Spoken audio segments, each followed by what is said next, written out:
Welcome to the Mazars Women of Water virtual series, and thank you for joining us for today's panel on supply chain. Last January, we hosted the inaugural Women of Water Summit in Washington, D.C., where we had a full day of discussions covering important topics in water, all with the underlying theme of elevating women in the industry and diversity, equity, and inclusion.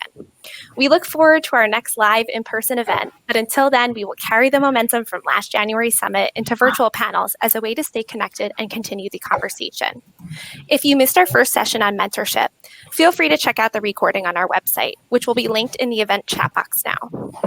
Mazars has a unique combination of passion for the sector and social consciousness, as shown through our leadership programs like Women at Mazars. Our industry passion is highlighted through our contributions like the Mazars U.S. Water Industry Outlook. Our 2021 survey, the backbone for the 2021 Outlook, was recently released with the addition of diversity and inclusion questions, where we are looking forward to building and sharing a new view on these industry benchmarks. We would love to hear from you all on this. There's a link in the event chat box you can use to complete the survey at your convenience. This survey closes on March 31st. You can use that same event chat box to submit questions or comments for today's speakers throughout the program. We encourage you to interact with the panelists as they will be taking some Q&A during today's session. Our panel discussion today is focused on supply chain in the water sector, an immensely important topic, especially within this last year. We'd like to thank our moderator, Ernie Mashner, and panelists Jonathan Steinberger, Sharon Manker, Iris Jancic, and Jean Pedley for their commitment to this topic and willingness to open the dialogue today. At the conclusion of today's session, we invite you to join us for 30 minutes of virtual networking. You can access the networking room by clicking on the icon on the left-hand side of your screen. We look forward to meeting with you and continuing the conversation. Again, thank you for joining us, and I'll hand it over to Ernie to introduce our speakers and begin the program. Great, thanks, Samantha. Good morning, my name is Ernie Mashner. I'm the Vice President of Global Water for Victaulic. Today's topic is supply chain in the water sector, and we're going to be talking about the impact of COVID and how we emerge from into a post-COVID environment. Personally, my home base is Denver, Colorado. Victaulic is a global manufacturer of engineered piping systems and valves. We're very fortunate to have a diverse panel here today. We represent owners, consultants, and manufacturers. We encourage our online guests to join us in the chat bar, and we'll have a networking opportunity at the conclusion of our virtual roundtable. Each of our panelists is going to give their own brief bio when they speak, but just to get us started, we have Jonathan Steinberger with Mazars, Sharon Manker with American Water, Iris Jancic with Poisson USA, and Jean Pedley with Brown and Caldwell. While we're getting started here, we encourage you to join us in the chat and tell us where all of our audience is from. I'm excited to get going. Let's jump right into it. Our first topic is the post-COVID environment supply chain. So I'm going to start with Iris. What changes have been implemented during COVID that you see remaining as best practices? Thank you, Ernie, and thank you, everybody, for being here. I will just start with a short intro of myself. As mentioned, Iris Jancic. I work for Poisson USA, a global high-end HDPE manufacturer. We work in the utility district, gas district, and of course, all of our concentrated water. I actually moved to the United States 3 years ago from Israel, which is a very high-tech water country. Very advanced in everything in terms of conservation and recycling. I worked globally, and right now I am based in Dallas, Texas with Poisson. So Ernie, to your question, I can say that on a global level, we have 124, I checked this out and counted, 124 scenarios for contingency plans. And being located in over 26 countries, that included anything from wars, weather, natural disasters. I can tell you from those 124 scenarios, none of them were even close to COVID. So even though maybe Hollywood was probably more well prepared for this kind of situation, but the industry not so much. One of the things that did, though, we learned during this last year was the importance of inventory. Anything that had to do with raw material, anything that had to do with support material, became very, very critical for us to continue to support our customers. Plasan has always believed, because of those 124 scenarios, that inventory should always be at the high end. And during this year, that has proven to be very, very critical. I think that what the things that we've learned is not just the importance of having the inventory, but of having a diverse supply chain, and not just numerous suppliers for each raw material, but even more important is numerous suppliers in different geographical areas. And that is one of the things that we've learned during COVID.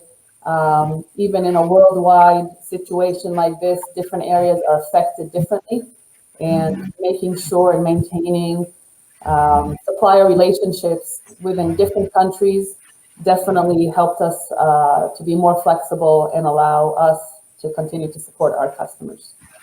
That's great. I think that's a great story. Sharon, American Water operates several plants in the United States. What changes have you seen in the last year? Okay, hi. So just to give a brief intro, so I'm Sharon Winker. I represent American Water Works Service Company, Inc. I am the Senior Diversity Program Lead for our National Supply Diversity Program, so leading the charge, reporting to Lawrence Wooten, our Senior Manager of National Supply Diversity, trying to engage more women-owned, veteran-owned, minority-owned, and LGBTQ-owned companies across the country to do work in the water utility space.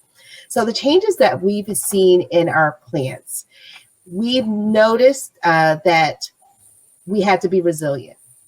And our employees and staff, we're all so just in love with safety, right? Or for lack of better words, it's a part of what we do, our core value. We want the employees to go home the same way they came in, right? So we had to be resilient in how we do daily safety messages and talks about it, how the guys that are in the field, they're out there working hard and diligent, but still trying to maintain the CDC guidelines, right, for social distancing.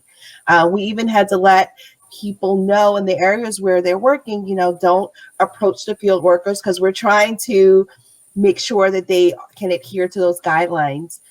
We have done things in the offices where a lot of people are working from home, but those that they have to come to the office, there's strict protocol for that as well. But more in those plants, making sure that we emphasize the hand washing, we emphasize making sure that we check on one another, and we're checking about the safety of one another, not only your physical safety, but also your emotional safety and your physical safety, because they're both highly important. If we're going to keep providing, high quality water and delivering service across the country, our plants, our employees, everyone has to keep that in mind. And so the way we pivoted is to just keep doing what we're doing, making safety a priority.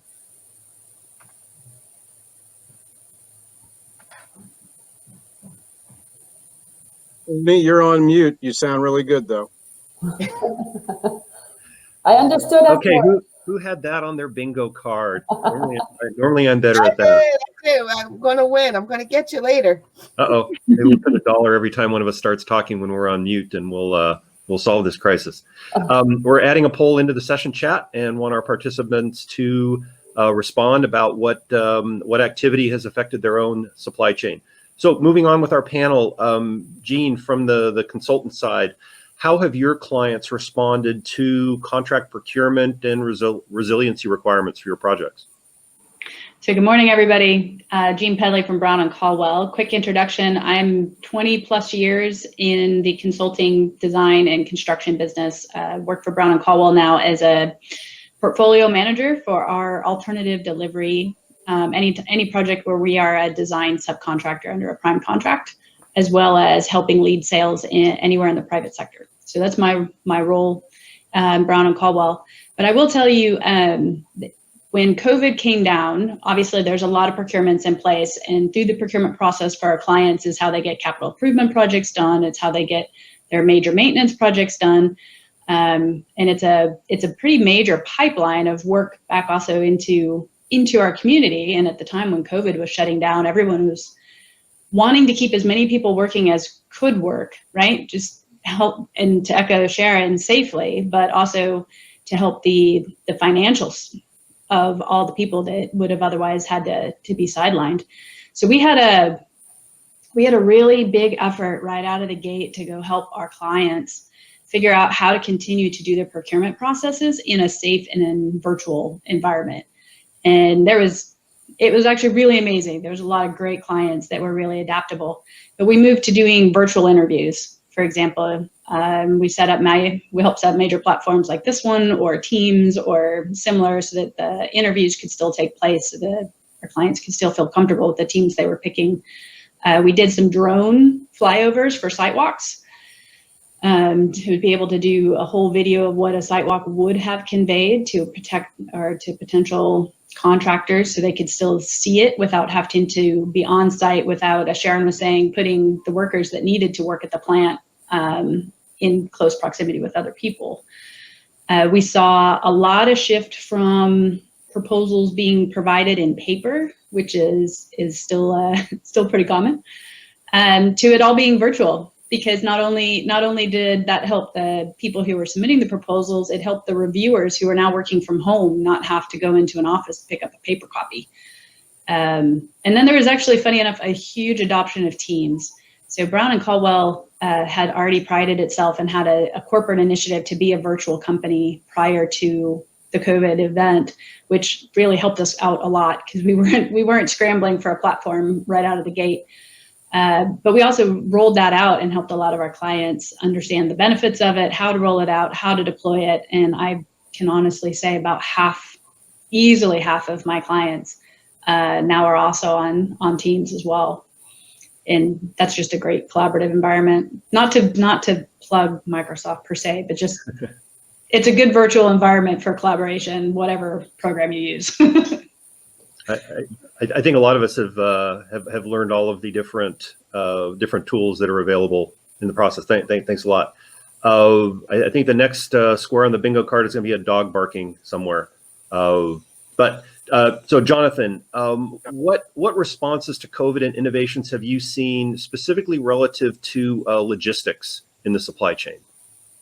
Yeah, and some of what I'm going to talk about is already, Iris has covered it, Sharon's talked about it, Jean covered a number of wonderful topics. So first and foremost, my name is Jonathan Steinberger. I'm a partner with Mazars.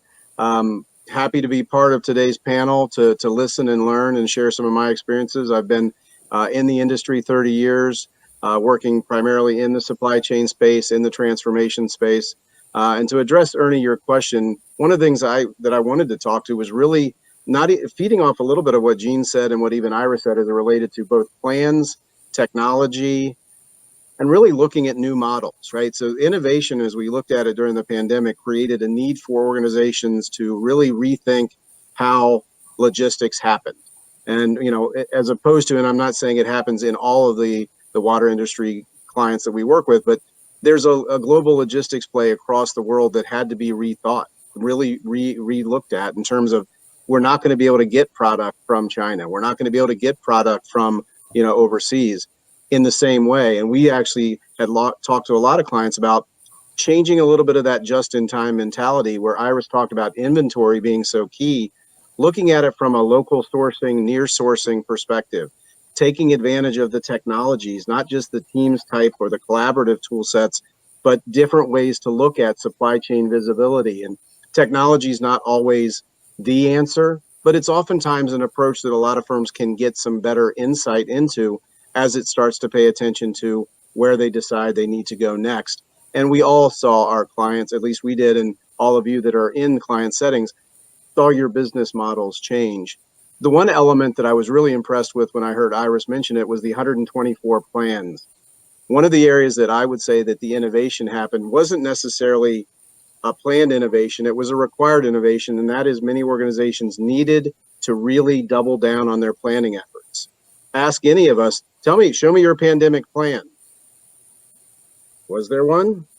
There were a lot of clients who say, I've got a business continuity plan, or I've got a disaster recovery plan. But the pandemic planning to us, and it may not directly address Ernie innovation, but it was a requirement that we've seen a lot of clients have to pick up on to make sure that they were able to stay vibrant and supporting their customers, their clients, and their people.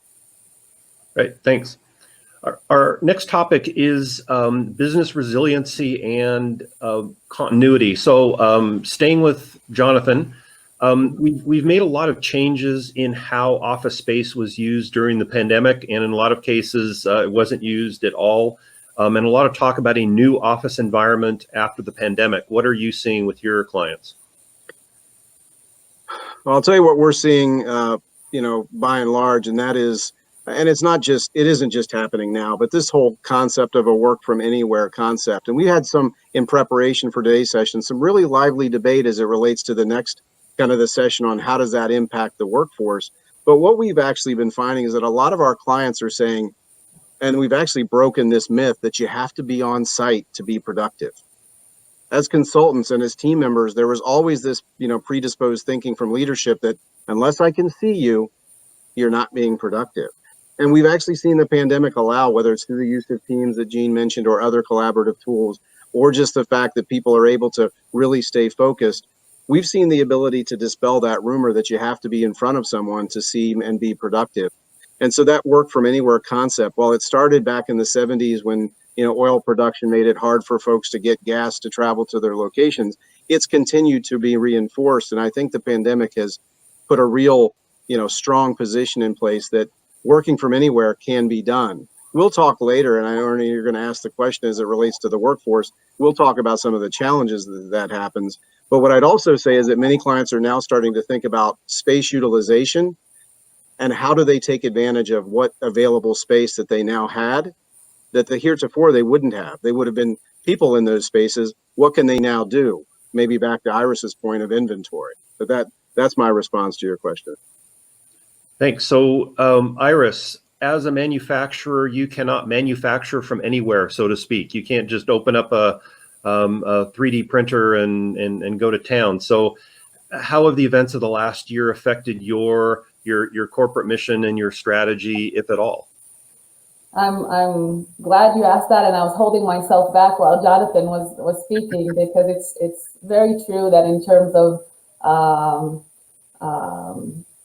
consulting and management and anything finance, yes, everything can be done from afar, but anything related to manufacturing and to construction on site cannot and will not be able to go into that kind of model. I will say, though, to something similar to what Jonathan said, we did learn from the fact that basically managers, CEOs, assistants, everybody could basically go home and work from their computers.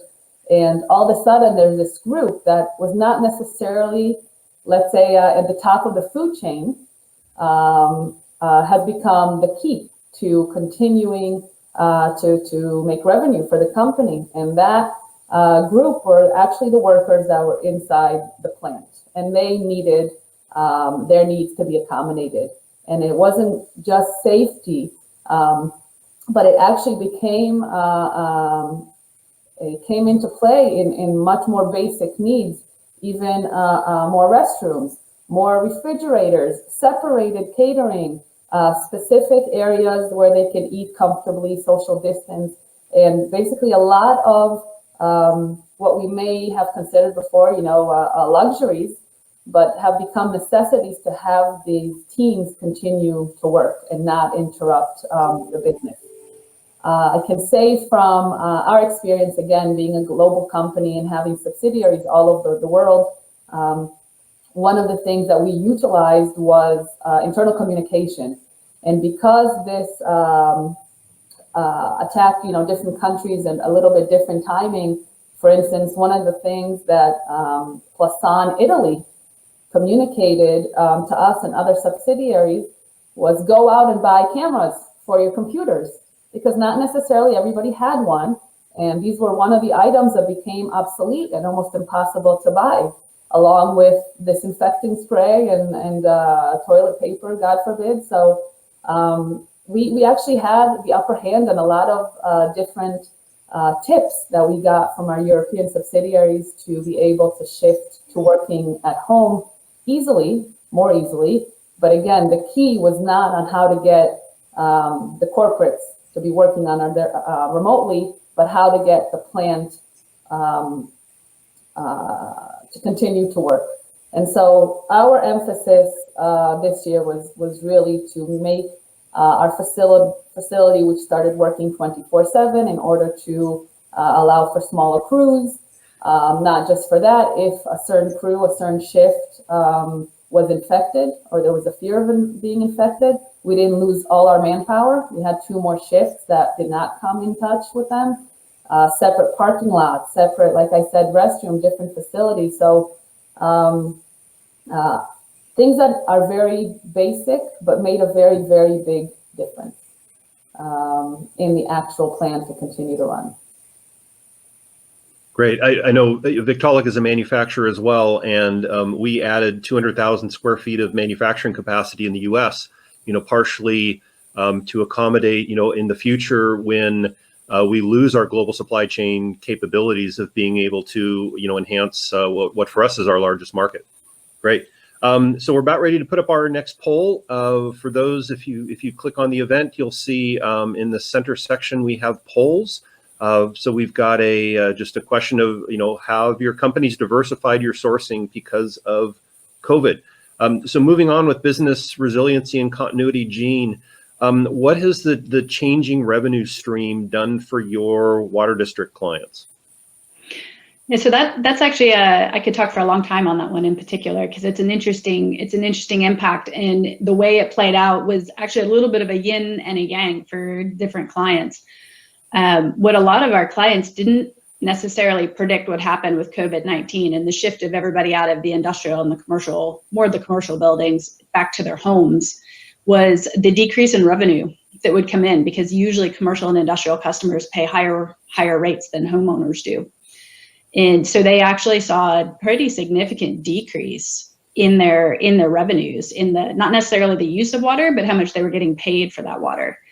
And depending on where, especially when you got into water districts that are part of large cities, and some of the water district is more in the, say, the financial sector in New York City, and everybody went home, all of a sudden they have like no water usage, right? And everybody farther out on Long Island and in New Jersey, where everybody went home to, is now where they picked up on the water usage. So there was a big swing for a lot of our clients in terms of revenue, and that really hit them.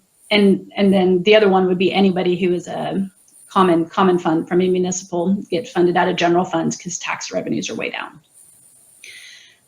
So they were really struggling with figuring out how to continue their continuous improvement plans and maintenance. And there was a lot of our clients that were actually even struggling with the ability to just meet payroll type bills because of the swing in revenues. And so we were helping them out with some different financing avenues, and helping them with loans and those kinds of things that were coming available from the government to help get them over the gap. But then on the flip side, which was really interesting, is a lot of the state governments and the federal government wanted to keep people working and keep things moving as much as they could. And so I had a different set of clients that all of a sudden found it very easy or easier to get grants and loans and for their capital improvement projects. So all the continuous improvement maintenance type projects were struggling for revenue. Some of the capital projects actually found easier money to be able to move forward the big projects. So it was really, it's still playing out, quite frankly, with the new COVID bill, giving money back to states. We expect to see that flow through to some of our public clients. But it continues to be a kind of a yin and a yang story on revenues for the water districts. Then moving on to Sharon, as an owner of water systems, same question. Once you go off mute, I'll give you the heads up there. How have your existing and potential future owners reacted to this? How has it affected your business? Well, for our business, we keep life flowing, right? So there are systems where American Water owns, and then there are systems where we just operate for water and wastewater treatment. Those different types of business, whether it's regulated side of the business or market-based side of the business, just keep going as business as usual. But like I said, in a safer environment. When you talk about resiliency and the business continuity plans, we have all these things that have ballooned and blossomed. We already had an emergency response team, right? That was nationwide. They see what's going on, what's tracking. That's turned into daily dashboards that we have. We have daily check-ins that the employees do. We have daily safety messages that go out. And I was really proud that the company sent me PPE here at home, right? That was like to make sure that I'm safe, my family's safe. And if I have to go into the office, they set up really strict protocols for that. And our team has been very intentional about everything they do. They're being intentional about how they source. They're being intentional about what they do and how they do it. And it makes me proud as an employee to work for an organization that does that. But also the fact that it didn't seem like it was forced. It's a continuation of the norm, which is what you want in the utility space, especially, as we try and we woo and we keep water and life flowing. So. And I think, if I may, I think Sharon is touching on something very important. I think we don't have the luxury to shut down. I don't think, no, we don't have the luxury to shut down. So the first thought, every morning is we have to make it work. We have to keep the water flowing. We have to keep our customers working. Specifically 2 weeks ago, that did happen in Texas, but that's a different webinar, probably with some different politicians as well. But basically, I think the industry that we are working in, it is a given that it needs to keep working. And so all the measures, no matter how extreme they are, must be met. I think decisions are made very, very quickly. I think, either internal, external approvals of different processes have been accepted very quickly just because of what Sharon mentioned, that, life needs to continue to flow. And for that, you need water. Actually, that's a good point, Iris, because as we keep going and we go, okay, are we being intentional even when we're source, right? Because right now, small business has to grow, has to thrive. Are we being intentional in making sure that we are making, even though we have to do these purchases quick, are we being intentional to make sure that we're including diverse suppliers in those events? Are we being intentional to make sure that we are serving the communities where we live, we work, and we serve? And if we're not intentional about that, we got to do it. So we are doing that, and we are encouraging other utilities to always do that and to keep that first of mind, right? If you want to be resilient and you want to survive and you want revenues and you want to make money and keep your investors happy, make sure that you are being progressive, innovative, and using all the new technology, new suppliers, new ideas that are at your disposal. So I'll just add on to that, and I don't mean to break off of our routine, but I would actually say that part of what you just mentioned, though, is actually progressive, almost feeling like old. What I mean by that is, and Iris, I'll go back to the first statement you made today, inventory. Everybody in supply chain would say that we've gotten to a point where no inventory is a good thing. Now, all of a sudden, when this situation happened, now inventory and having some and paying attention to where it's located, how much of it you have, is now almost the progressive way of thinking, where in the past that would have been well, your carrying costs are too high. What are you doing carrying so much inventory? So now all of a sudden it's allowing us to be innovative and almost rethink what was previously a best practice to perhaps not be. And I just think it's an interesting, sort of pendulum shifting back to, and it may not always be the same. It is a pendulum, but I do think it's an interesting comment that both you and Iris made, Sharon. So. But that's a good point, Jonathan. So when you think about, I think about the category leads who even had to pivot in supply chain, right? They were just doing the contracts before, but now they have to pivot to knowing where that inventory is. Can they get it to those locations? How quick can they get it to those locations? And if they can get it there, if there's any natural disasters, is it going to get there on time? Can we make that quota? Can we get that deliverable? You start to think differently and work differently. And that's the key to resiliency. And that's a great theme of going back to Iris's 127 scenarios at the top of a lot of times it's just being prepared for what we don't know is coming, and being able to shift and pivot quickly, which I think a lot of people have been able to do. Our next section talks about the talent supply chain, diversity and inclusion. This is the Women in Water series. And so what I like to do in this next section is to have each one of our panelists talk about their own personal journey when they're responding and how they got to where they were. We have women in very senior leadership positions with their organizations, and I think it's important to highlight what mechanisms and how you got to where you were. But so let's go back into January of 2020. So let's say you're interviewing a prospective employee, and they say, "This is great. I really want to work for your firm. Here's my work schedule. I'm going to start at 6 a.m. I'm going to work for 3 hours, and then I need to take about 3 hours off until noon in order to homeschool my children.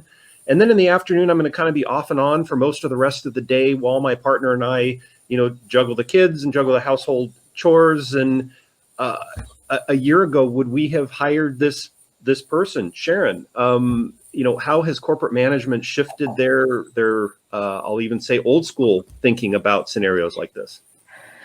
A year ago, I don't think we could have envisioned those type of scenarios. A year ago, I don't think that we could have said that was at the forefront. They would think, "Oh, you're not going to focus on work. You're not going to be productive." But guess what? We are here. We are doing it. We are seeing that people are being productive at managing their time, that work-life balance better than they were, and in some avenues than they were in the office. So you have to rethink and reimagine the future workforce, right? The future workforce is going to be what? Post-COVID, it's going to be what? Our leadership is looking at what it's going to be, because you don't know. We have people in the field. We know they have to be in the field. We have people in offices and who are now working from home, like me. You may see a pug walk past or a kid that's going to class. That is the new norm, right? You never know, but still sometimes we may have to go into the office. Our organizations are being flexible. Students have to be flexible, discuss it with their manager. I said students, see, kid mind, thinking of kids. Professionals have to be flexible in how they think and how they do. And sometimes I can give you a really quick story. I had to troubleshoot how to fix my daughter's Chromebook the other day. And so I had a meeting that was starting at the same time. And then I had to figure out, okay, all right, here I come. I go open up the meeting. I do some intros. I turn it over. I go over. I'm fixing her Chromebook, trying to get that out. That's flexibility, right?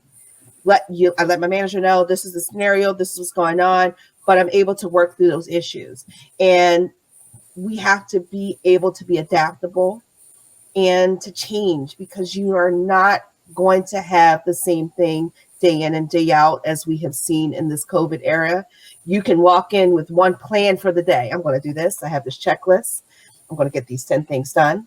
This is what's going to do. This is going to be my bliss list for the day. And guess what?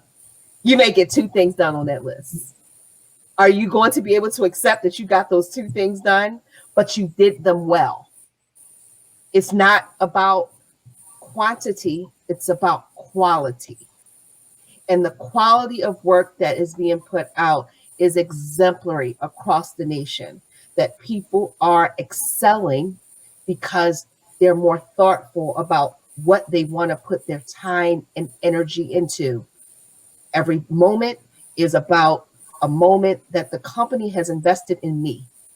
And when I'm on the clock, I'm focusing on giving them quality work more than quantity. I like that, the bliss list. So we're going to upload our next poll about challenges in hiring and onboarding. You can see the results if you respond to the poll, and we'll we'll circle back and see the results in just a bit. So, Jean, how do you see this new environment in terms of, you know, being a manager of remote staff versus being an individual contributor? What are the differences? Yeah, so a little bit of my history to give some flavor and some color to my commentary. I started in construction straight up. So I was in the field running crews and working 5 10s and an 8. Well, the craft worked 5 10s and an 8. I was staff, so I worked 5 12s and a 10. Because you always had to be there before and after. And you were very much measured by how long were you there. If you weren't there the hour beforehand, you got dinged. If you weren't there the hour afterwards, you got dinged. You weren't dedicated to your job. So that's where I began my career back in the early 2000s. Fast forward to a little ways down, and I had switched out of construction to the engineering side of the house. So I wasn't in the field anymore. I was in the office doing design. But you were still very much measured by, were you there late? Were you there early? Were you, how many sick days did you take? You know, it was a bit of a badge of honor to be able to say you were maxed out on your vacation. Fast forward a little farther, now I work for Brown and Caldwell. So I got wise at some point. I switched companies. And Brown and Caldwell already has and had built in prior to COVID a fair bit of flexibility. So I am the sole Brown and Caldwell employee in Kansas City. So even under non-COVID rules, I would be working from home when I wasn't traveling. They do and did already have a degree of flexibility in how they did staffing that I had not seen before in my career. However, even that got stress tested in COVID-19. And it goes back to a little bit of the scenario that Ernie was putting up, and that Shannon was putting up, that you had kids at home. We had people that were having to homeschool. My kids were home. That was fun. The whole computer thing, I gotcha. I totally understand. Mom, I can't get on the Zoom meeting. Like, I'm on a conference call. Like, can it wait? And so there's that ability, that grace to give to each other when you're in a scenario like this and the kid walks by or the dog barks because the delivery truck came down the driveway, has really amped up a lot. And Brown and Cole has a great example. We had great employee, PhD, handling, key on our PFAS initiative. And she was already working shorter hours, 32 hours, because she had home life issues that she needed to be able to deal with. And she actually came back to us and asked if she could back off even further, because now she had to homeschool her kids. And she just asked for flexibility, right? It's the work at 3 a.m. if she feels like it, or 2 p.m. or wherever she can slot it in around the rest of her responsibilities. And it's not even set schedule on a daily basis. But she's, to echo Sharon on quality versus quantity, she's been killing it so well that we've actually given her a promotion during the COVID-19 period and promoted her up to a manager of our group, which I think is a great testament to where we're going and where this industry is going to be that flexible, especially for women. Since this is Women in Water, I'm just going to throw it out there. We still carry the bulk of the burden of the home life. I do, even though I have a fairly progressive husband. I still plan all the dinners, even if I manage not to cook them all the time. Fortunately, my kids are getting old enough to have a night they have to cook. There's a tip, make kids cook. But the other thing, the yang to it, again, yin and yang, the struggle that I've seen with this, while the flexibility for those of us that are experienced, or those of us that already have networks and knowledge and understand our companies and understand the business, the flip side of it is the new hires. Or I hired into Brown and Caldwell January of last year. So I had exactly 2 months to meet anybody in my new company in person before everybody went under lockdown. I know a lot of people by video conference now. And that's hard. That's hard. And especially with new hires that need that personal touch, that need the mentor who walks by and just says, hey, it looks like you're struggling with something. Can I help you out? I'm on conference calls from 7 o'clock in the morning until 8 o'clock at night, a lot of days. There's no end day. And so people who need my time outside of meetings have a hard time finding it, because I am always in front of this camera.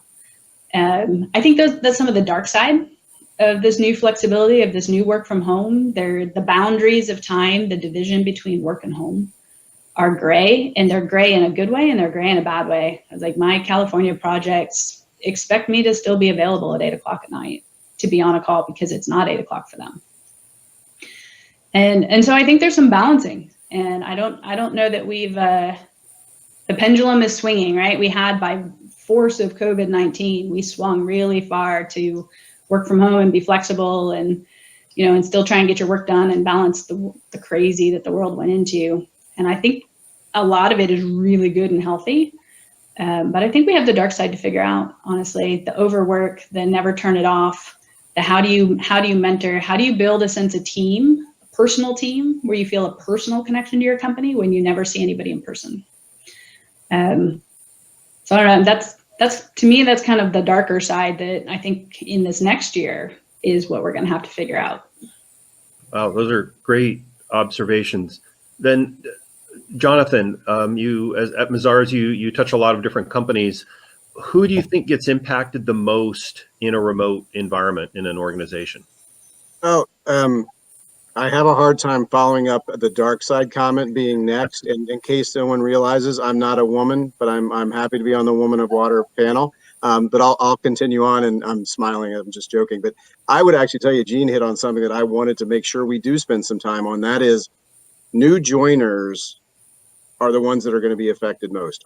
And I mean that not only from, and I have a son who is seeking an internship in college. If anybody wants to hire him, let me know. But no, anyhow.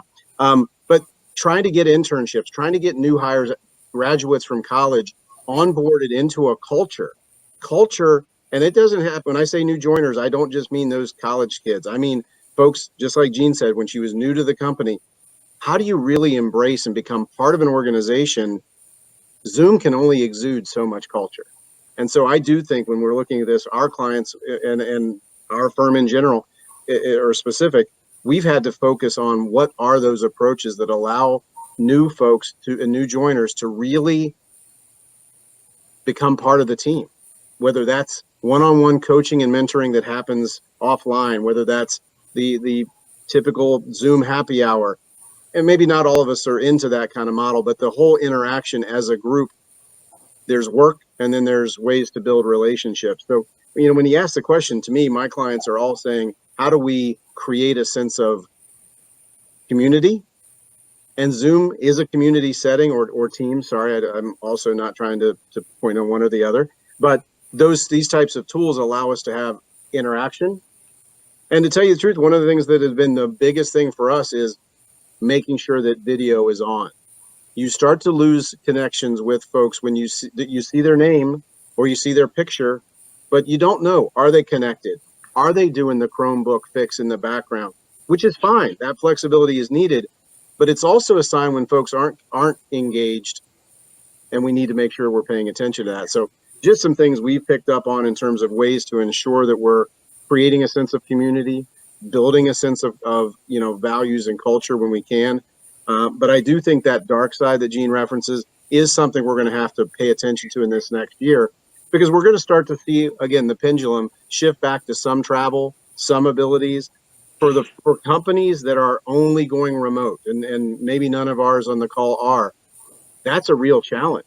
What's the right way to get somebody to get onboarded? Is it all just going to be through conference calls and videos? I certainly hope not, because I think we have challenges enough with social interaction. Maybe just me, but that to me is something we have to pay attention to. I completely agree with you when it comes to culture, because I think getting tied in with the corporate culture of a new organization or an existing organization is absolutely huge in order to maintaining a good, connection to the mission of where you're going. It's great points.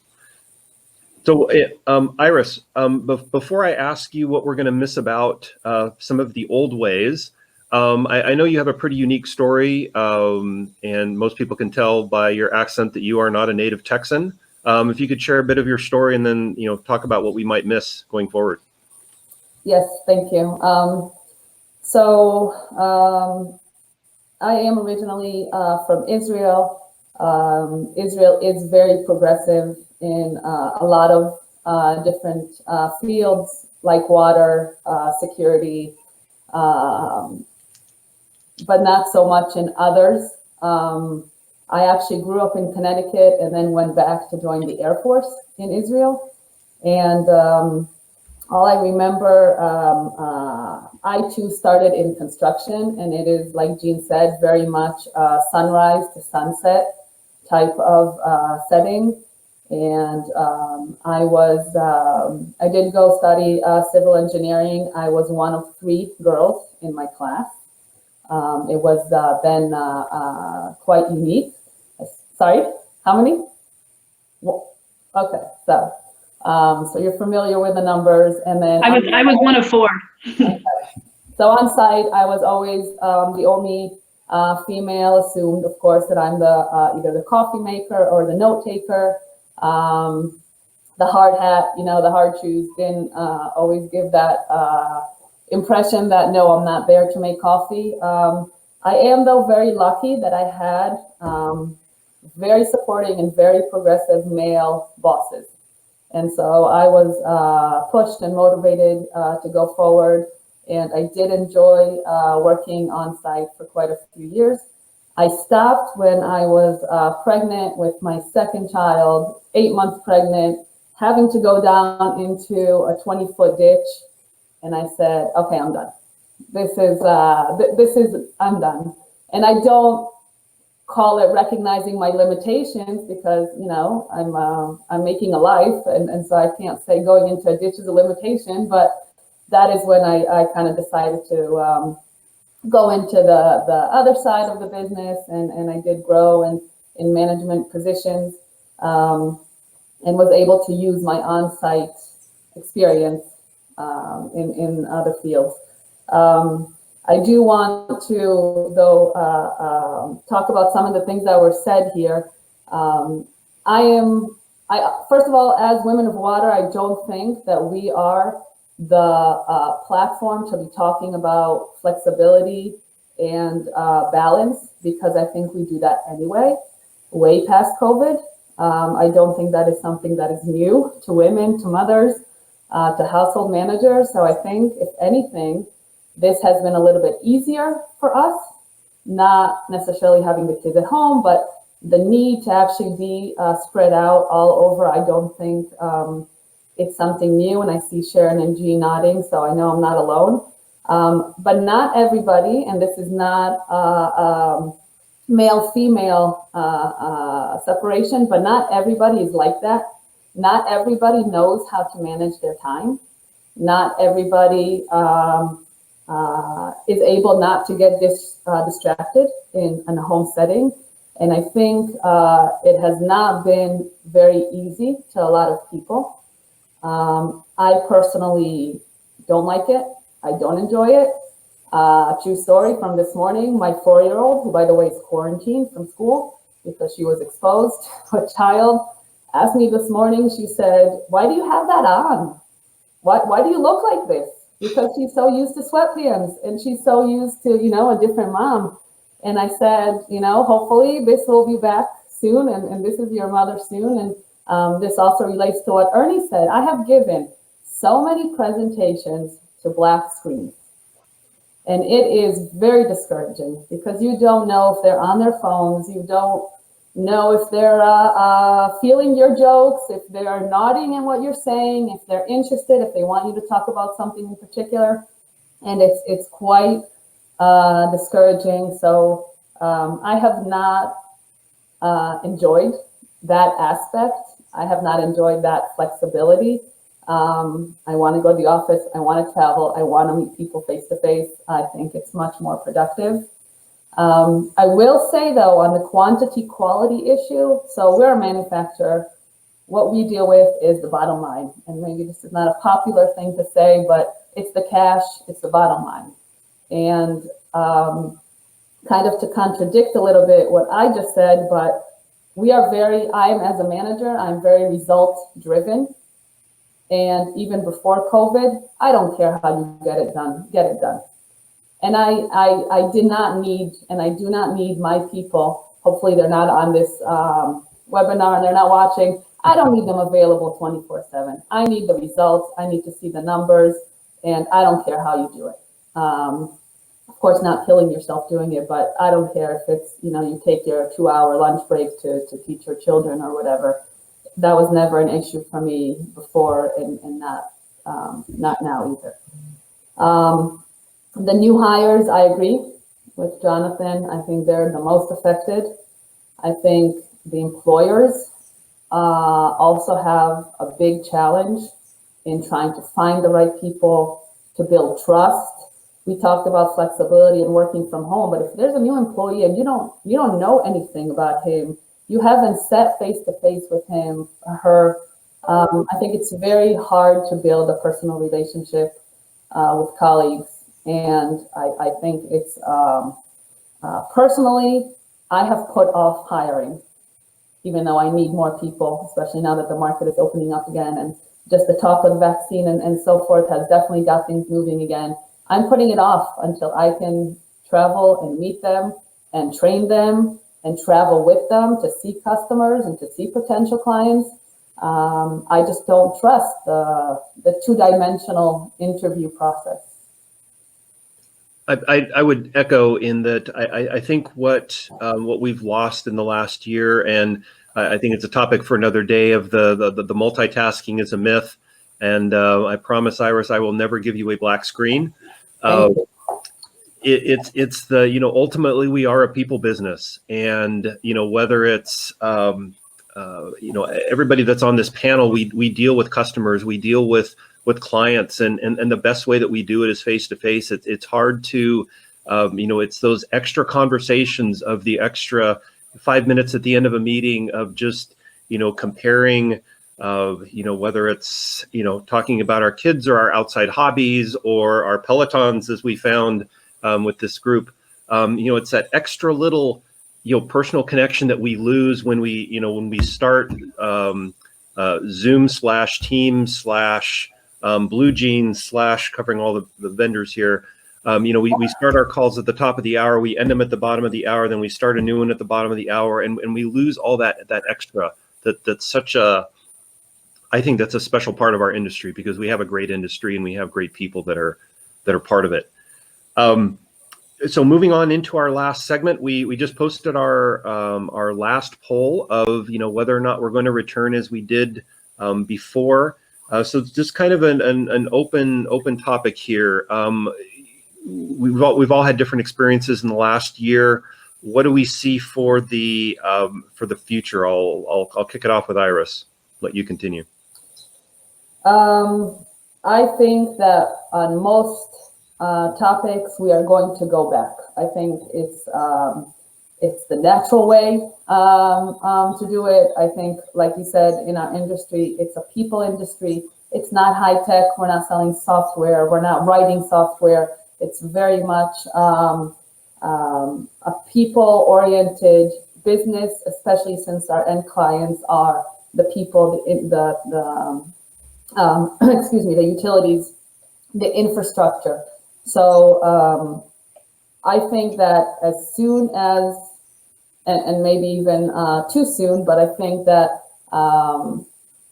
the face-to-face portion of our business will come back, because we will need it to come back. Yes, I think that people will be working more remotely, and managers and companies will allow it more, because it has not been heard everywhere. But I think it's not going to be commonplace. Again, this is just my personal opinion, or maybe my personal wishful thinking. But I think that very much people will be searching and looking for that face-to-face interaction. That is on the interaction side. Everything else, all the lessons learned in terms of inventory and suppliers, I think we got better, and we're going to stay better, and we are going to adapt those changes for the good. Great. Sharon, same question.